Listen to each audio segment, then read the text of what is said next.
اعوذ باللہ من الشیطان الرجیم بسم اللہ الرحمن الرحیم۔ ناظرین کرام السلام علیکم ورحمۃ اللہ وبرکاتہ۔ ناظرین، سیرت النبی صلی اللہ علیہ وسلم کے موضوع پر اپنے ڈسکشن پروگرامز کی سیریز کے تسلسل میں ہم آپ کی خدمت میں حاضر ہیں۔ ناظرین، آج کے اس پروگرام میں خاکسار کے ساتھ محترم مولانا محمد حمید کوثر صاحب اور محترم مولانا عطاء المجیب لون صاحب شامل گفتگو ہوں گے۔ میں ہر دو حضرات کا اس پروگرام میں خیر مقدم کرتا ہوں۔ ناظرین، تاریخ کے مطالعہ سے یہ بات معلوم ہوتی ہے کہ جب اس دنیا میں ضلالت اور گمراہی کا دورہ ہوا ہے، اللہ تعالیٰ نے اپنے پیاروں اور مرسلوں کو اپنی چمکار کے دکھانے کے لیے مبعوث فرمایا ہے، اور سب سے بڑھ کر ہمارے پیارے آقا حضرت محمد مصطفیٰ صلی اللہ علیہ وسلم کو اس دنیا میں اسی کام کے لیے مبعوث فرمایا۔ آپ صلی اللہ علیہ وسلم کی حیات طیبہ کا مطالعہ کرنے سے یہ معلوم ہوتا ہے کہ آپ کا ہر عمل اسی کام میں تھا کہ کس طرح اللہ تعالیٰ کے نام کو اس دنیا میں قائم کیا جائے۔ آج کے اس پروگرام میں بھی ہم آپ صلی اللہ علیہ وسلم کی زندگی کے مختلف پہلوؤں کا ذکر کریں گے۔ ناظرین، پروگرام کو آگے بڑھاتے ہوئے خاکسار کا پہلا سوال محترم مولانا محمد حمید کوثر صاحب سے یہ ہے کہ جس وقت حضور صلی اللہ علیہ وسلم کی عمر 25 سال ہوئی تو اس وقت آپ نے حضرت خدیجہ رضی اللہ تعالیٰ عنہ سے شادی کی۔ اس حوالے سے ہمارے ناظرین کو کچھ بیان فرمائیں۔ ہمارے پیارے آقا سیدنا محمد مصطفیٰ صلی اللہ علیہ وسلم کی ولادت باسعادت مکہ مکرمہ میں ہوئی۔ آپ کے بچپن کا زمانہ اسی پاک بستی میں گزرا، مکہ کی گلیوں میں گزرا، اور آہستہ آہستہ آپ بلوغت کی عمر تک پہنچ گئے، اور آپ اپنے چچا ابو طالب کی کفالت میں تھے۔ وہی آپ کی پرورش کرتے تھے اور وہی آپ کے اخراجات جو تھے، گھریلو اخراجات، وہ برداشت کرتے تھے۔ مگر ابو طالب کی اپنی معاشی حالت بھی کچھ زیادہ اچھی نہ تھی، اس لیے انہوں نے رسول پاک صلی اللہ علیہ وسلم کو تجارت کرنے کا مشورہ دیا۔ آپ اپنی تجارت کے سلسلے میں شام گئے، یمن گئے، بحرین گئے اور بعض علاقوں میں گئے۔ آپ اپنی تجارت کے لحاظ سے امین، دیانتدار، محنتی، نیک، مخلص، سچائی پہ قائم انسان تھے، اور اسی تجارت کی وجہ سے آپ کو غیر معمولی نفع اپنی تجارت میں ہونے لگا، اور اس وجہ سے آپ کو سارے علاقے میں امین کا لقب ملا۔ آپ نے ایک موڑ پہ آ کر کہ مکہ کی ایک خاتون تھی خدیجہ بن خویلد، وہ اپنی نیکی اور تجارت کے لحاظ سے وہ بھی مشہور تھی، ان کا حتیٰ کہ لقب بھی طاہرہ تھا۔ انہوں نے اپنے غلام میسرہ کو آپ کے ساتھ شام کی طرف تجارت کی غرض سے بھیجا، اور اس میں آپ کو بہت ہی نفع ہوا، بہت مالی فائدہ ہوا اس تجارت میں۔ میسرہ نے واپس آ کر حضرت خدیجہ رضی اللہ عنہا سے رسول کریم صلی اللہ علیہ وسلم کی بعض صفات کا اور دیانتداری کا ذکر کیا۔ حضرت خدیجہ رضی اللہ تعالی عنہا 2 دفعہ بیوہ ہو چکی تھیں۔ ان کے پہلے 2 شوہر یکے بعد دیگرے وفات پا چکے تھے۔ ان کو مکہ والوں نے پیغام شادی کے بھیجے، یہ ہر ایک کے انکار کر دیتی تھی، مگر جب رسول کریم صلی اللہ علیہ وسلم کے ساتھ یہ معاملات ہوئے اور میسرہ سے آپ نے آپ کی خوبیوں کو سنا، تو آپ نے خود میسرہ کے ذریعہ رسول کریم صلی اللہ علیہ وسلم کو شادی کا پیغام بھیجا۔ آپ نے اپنے چچا ابو طالب اور بعض اقرباء سے مشورہ کیا اور آپ شادی کے لیے رضامند ہو گئے۔ چنانچہ حضرت خدیجہ رضی اللہ عنہا سے آپ کا نکاح آپ کے چچا ابو طالب نے 500 درہم پہ پڑا۔ اس طرح آپ کی شادی ہو گئی۔ والد آپ کے پہلے فوت ہو چکے تھے۔ آپ کے جو چچا تھے عمر بن اسد، وہ اس وقت وہاں پہ موجود تھے۔ یہ رشتہ اتنا پاک، اتنا صاف، اتنا مضبوط تھا کہ تاریخ اس کے اوپر گواہ ہے۔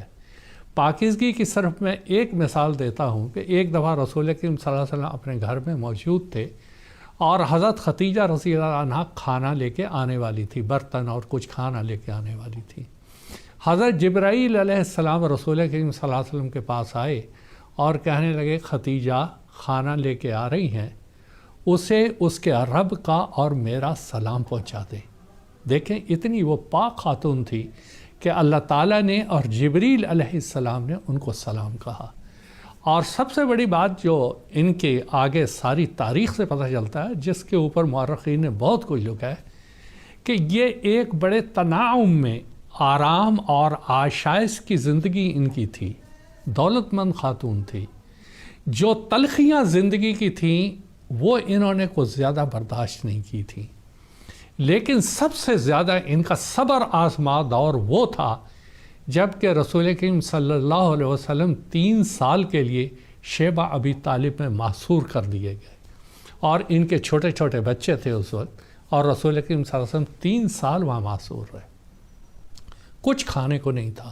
مختلف قسم کی روایات آتی ہیں کہ بعض صحابہ تو پتوں اور چمڑا کھا کے گزارا کرتے رہے، لیکن یہ وہاں پر صبر کے ساتھ رسول کریم صلی اللہ علیہ وسلم کے ساتھ رہیں، اور ان مصائب نے، ان تنگیوں نے، ان حالات نے ان کے اوپر ایسا اثر کیا کہ آپ 2 یا 3 مہینے کے بعد اس کے بعد آپ وفات پا گئیں۔ اور یہ سارے کا سارا عرصہ رسول کریم صلی اللہ علیہ وسلم کے ساتھ آپ نے کامل وفاداری کے ساتھ گزارا۔ آپ کے تمام ایمانوں پر آپ ایمان لائیں، جو دعویٰ آپ فرماتے تھے آپ اس پہ ایمان لاتے تھیں۔ ایک اور بات کہ تعرف الاشیاء باضدادہا، کہ مخالف سمت بھی دیکھ کے ہم کو بعض باتوں کا علم ہوتا ہے۔ قرآن شریف میں 2 انبیاء ایسے ہیں جن کی بیویوں کا ذکر آتا ہے، لوط علیہ السلام اور نوح علیہ السلام۔ انہوں نے خیانت کی، انہوں نے ساتھ نہیں دیا اپنے شوہروں کا، لیکن ہم دیکھتے ہیں ہمارے پیارے آقا سیدنا محمد مصطفیٰ صلی اللہ علیہ وسلم کی اس زوجہ اولا نے بڑے کمال اخلاص کے ساتھ، بڑی محبت اور وفاداری کے ساتھ رسول کریم صلی اللہ علیہ وسلم کا ساتھ دیا، اور مشکل سے مشکل وقت بھی آپ کے ساتھ پہاڑ کی طرح اور چٹان کی طرح کھڑی رہیں۔ اور آپ ہی کو یہ سعادت نصیب ہے کہ جتنی بھی ازواج مطہرات تھیں، آپ ہی وہ تھیں یا حضرت ماریہ قبطیہ تھیں جن سے سیدنا محمد صلی اللہ علیہ وسلم کو اللہ تعالیٰ نے اولاد عطا فرمائی، جس کا ذکر بعد میں آئے گا تھا۔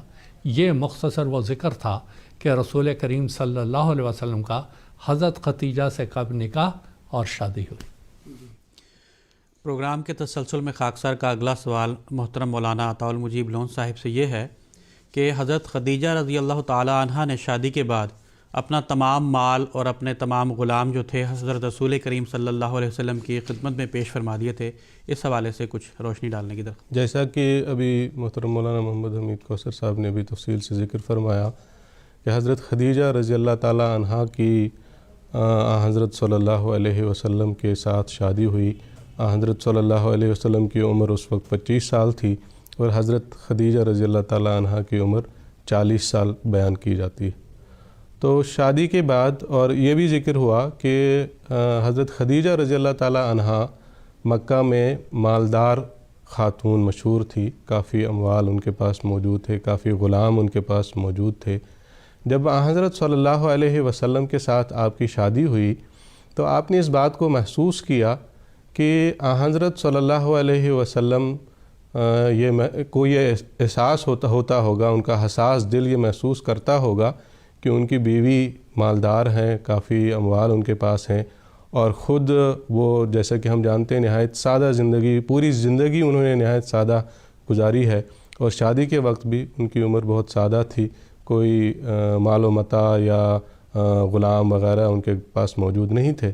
تو حضرت خدیجہ رضی اللہ تعالی عنہا نے اس بات کو محسوس کیا کہ حضرت صلی اللہ علیہ وسلم کو اس ازدواجی زندگی میں شاید لطف محسوس نہ ہو، یہ سوچ کر کہ میری بیوی تو مالدار ہے اور میری زندگی بالکل سادہ ہے۔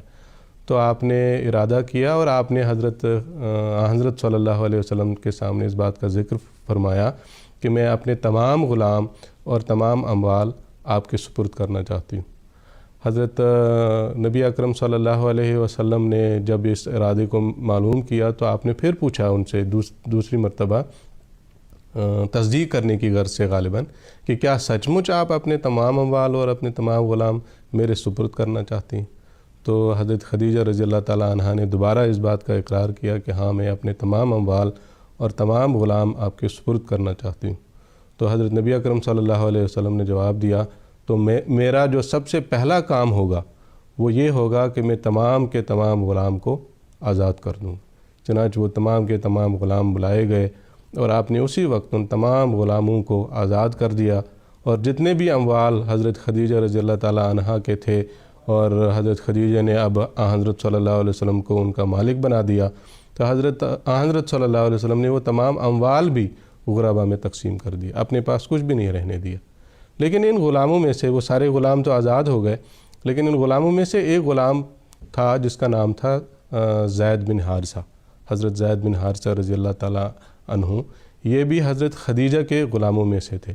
جب سب غلاموں کو آپ صلی اللہ علیہ وسلم نے آزاد کیا تو حضرت زید نے، جو بہت ہوشیار اور زیرک تھے، اور انہوں نے اس بات کو بھانپ لیا تھا کہ حضرت صلی اللہ علیہ وسلم کے ساتھ رہنے میں ہی میری بھلائی اور بہتری ہے، انہوں نے اس وقت انکار کر دیا۔ حضرت صلی اللہ علیہ وسلم کو مخاطب کرتے ہوئے فرمایا کہ بے شک آپ مجھے آزاد کرتے ہیں، لیکن میں اپنے آپ کو آزاد نہیں کرنا چاہتا، میں آپ کے ساتھ ہی رہنا چاہتا ہوں۔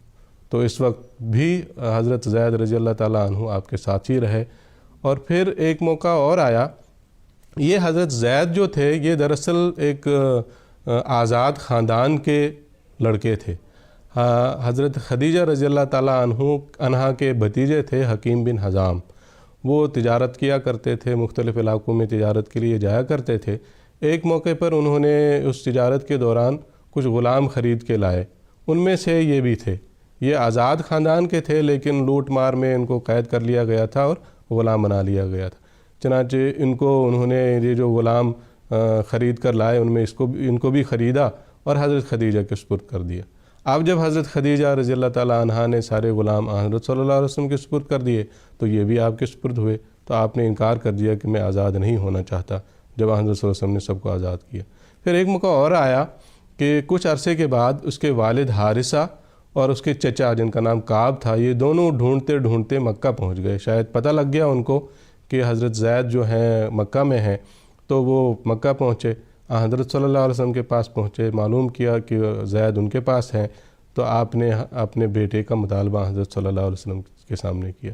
حضرت صلی اللہ علیہ وسلم نے اپنے بیٹے کو بلایا اور پوچھا کہ کیا تم ان کو جانتے ہو؟ انہوں نے کہا جی یہ میرے چاچا ہیں، یہ میرے والد ہیں۔ تو آپ صلی اللہ علیہ وسلم نے فرمایا یہ تمہیں لینے آئے ہیں، تم اگر جانا چاہتے ہو تو ان کے ساتھ جا سکتے ہو۔ حضرت زید رضی اللہ تعالیٰ عنہ نے انکار کر دیا کہ نہیں، میں آپ کو چھوڑ کر نہیں جاؤں گا۔ ان کے والد نے ان کو مخاطب کرتے ہوئے کہا کہ کیا تم غلامی کو آزادی پر ترجیح دینا چاہتے ہو؟ تو انہوں نے اپنے والد کو عرض کیا کہ میں نے جو صفات حضرت صلی اللہ علیہ وسلم کے اندر معلوم کی ہے اور پتہ کیا ہے، میں نے ان صفات کو معلوم کرنے کے بعد میں ان کو چھوڑ کر کسی کے ساتھ نہیں جانا چاہتا۔ حضرت نبی اکرم صلی اللہ علیہ وسلم نے یہ باتیں ان کی سنی تو ان کو خانہ کعبہ کے پاس لے گئے اور اعلان کیا کہ آج سے میں زید کو آزاد کرتا ہوں اور ان کو اپنا بیٹا بناتا ہوں۔ چنانچہ اس کے بعد سے زید کو زید بن حارثہ کی بجائے زید بن محمد پکارا جانے لگا۔ لیکن بعد میں جب ہجرت کے بعد اس کی مناہی اللہ تعالیٰ کی طرف سے آئی کہ کسی کو بھی اپنا منہ بولا بیٹا بنانا جائز نہیں ہے، تو اس کے بعد سے پھر ان کو زید بن حارثہ کہہ کر پکارا جانے لگا۔ تو بہرحال زید نے 2 دفعہ اس بات سے انکار کیا کہ حضرت صلی اللہ علیہ وسلم کی غلامی چھوڑ کر وہ آزادانہ اپنی زندگی گزار سکیں۔ یہ واقعہ جو حضرت خدیجہ رضی اللہ تعالیٰ عنہا کے غلاموں کو آزاد کرنے کا جو واقعہ ہے، اس سے ہمیں حضرت صلی اللہ علیہ وسلم کی سیرت کے 2 اہم پہلوؤں پر روشنی پڑتی ہے۔ 2 اہم پہلو ہمارے سامنے آتے ہیں۔ ان میں سے ایک پہلو یہ ہے کہ حضرت صلی اللہ علیہ وسلم نے غلام ملنے کے بعد اور یہ اموال آپ کے سپرد ہونے کے بعد دنیاوی لالچ کوئی نہیں کی۔ آپ نے اپنی اسی سادہ زندگی کو برقرار رکھا اور اپنی زندگی کا اصل موٹو جو آپ کا تھا کہ اللہ تعالیٰ کو پانا اور لوگوں کو اللہ تعالیٰ سے ملانا، اسی کو اپنی زندگی کا اصل مقصد بنایا، اور شائبہ تک دنیاوی لالچ کا آپ کے اندر پیدا نہیں ہوا۔ اور دوسری چیز یہ کہ حضرت صلی اللہ علیہ وسلم کے اندر شروع سے غلاموں کی تئیں بہت ہمدردی اور محبت تھی، اور ہمیں آپ کی سیرت کے واقعات سے پتہ لگتا ہے، اس کی تفصیل اس وقت بیان کرنے کا موقع نہیں ہے، کہ کس طرح آپ نے غلاموں کی آزادی کا انتظام اپنے زمانے میں فرمایا، ان کے لیے اصول و ضوابط اور قواعد مقرر فرمائے۔ کوئی حقوق نہیں تھے ان کے ساتھ ظلم کا سلوک کیا جاتا تھا، اور ان کی آزادی کا تو محال در محال تھی۔ لیکن آپ صلی اللہ علیہ وسلم نے دیکھیں، آپ کے پاس غلام آئے تو سب سے پہلا کام ہی یہی کیا کہ ان کو سب کے سب کو آزاد کر دیا۔ یہ الگ بات ہے کہ زید نے آزادی کو پسند نہیں فرمایا اور ہمیشہ آپ کی غلامی میں آخر تک رہے۔ تو یہ مختصر اس واقعے کی تفصیل ہے کہ کس طرح حضرت نبی اکرم صلی اللہ علیہ وسلم نے ان تمام غلاموں کو بھی آزاد کیا اور ان اموال کو بھی غرباء میں تقسیم کیا جو حضرت خدیجہ نے آپ کے سپرد فرمائی تھی۔ جی، پروگرام کو آگے بڑھاتے ہوئے خاکسار کی گزارش محترم مولانا محمد حمید کوثر صاحب سے ہے کہ ہمارے ناظرین کو رسول کریم صلی اللہ علیہ وسلم کی اولاد کے متعلق کچھ بیان فرمائیں۔ رسول کریم صلی اللہ علیہ وسلم کی اولاد کے بارے میں تاریخ میں کوئی صحیح تعداد کا صحیح طور پہ علم نہیں ہوتا، کیونکہ اس زمانے میں کوئی ایسا رواج نہیں تھا کہ معین طور پہ تاریخ کو جمع کیا جا سکے۔ جو بعض کی روایات سے پتہ چلتا ہے کہ حضور صلی اللہ علیہ وسلم کے بچے تھے، اور حضرت صاحبزادہ مرزا بشیر احمد صاحب رضی اللہ تعالیٰ عنہ جو بہت گہرائی سے تاریخ اسلام کا جائزہ لیتے تھے، آپ نے جو بچوں کی تعداد بتائی وہ 3 لڑکے اور 3 لڑکیاں تھیں، یعنی لڑکوں کے نام جو آپ نے بتائے قاسم، طاہر، طیب، اور ایک ابراہیم جو ماریہ قبطیہ رضی اللہ عنہ کے بطن سے پیدا ہوئے۔ 3 بیٹیاں تھیں، رقیہ، ام کلثوم اور فاطمہ رضی اللہ عنہن، یہ 3 بیٹیاں تھیں۔ یہ تو حضرت صاحبزادہ صاحب کی تحقیق تھی۔